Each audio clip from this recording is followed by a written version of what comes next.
peut se demander si la réduction des phytosanitaires a un impact économique. C'est souvent ce que redoutent les agriculteurs.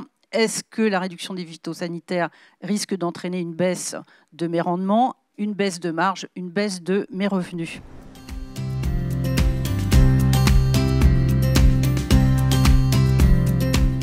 Sophie Gambaro, je crois que vous avez travaillé à ce niveau-là, c'est-à-dire, alors je vais d'abord vous présenter, vous êtes ingénieur réseau en Île-de-France, vous êtes basé à Melun et vous animez 2 groupes défis en grande culture. Si je suis amenée à réduire les phytosanitaires sur mon exploitation, est-ce que je vais pouvoir maintenir le revenu ou est-ce que je prends un risque ?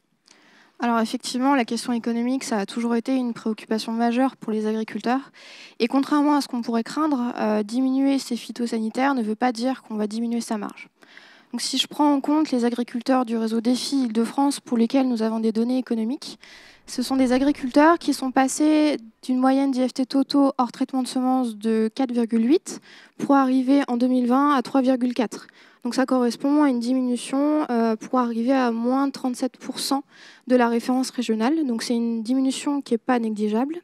Et pour ces agriculteurs qui ont diminué leurs IFT, on a constaté, alors à l'exception des années 2016 et 2020 qui étaient très difficiles pour tout le monde, que ce soit pour des conditions météo difficiles ou une pression en ravageur très importante, on constate que quelle que soit l'année, la marge a été maintenue, donc la marge brute, aux alentours de 1 000 € par hectare.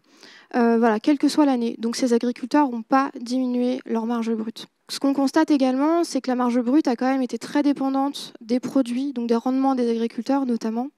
Par contre, il faut faire attention, une exploitation qui fait les meilleurs rendements ne sera pas toujours celle qui s'en sortira le mieux sur le plan économique.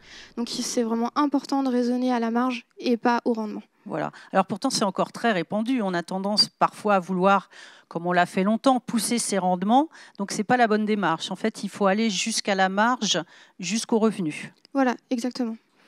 Alors comment ont évolué, on peut peut-être préciser, les produits et les marges pendant cette étude ?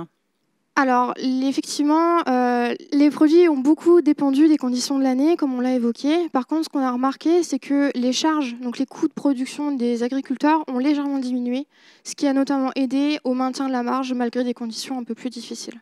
Très bien.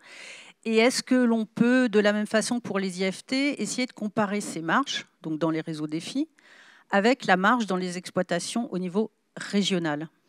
Oui, effectivement, on s'est posé la question et on a comparé les données économiques de ces mêmes agriculteurs du réseau Défi Île-de-France avec les données issues du RICA, donc le réseau d'information comptable agricole.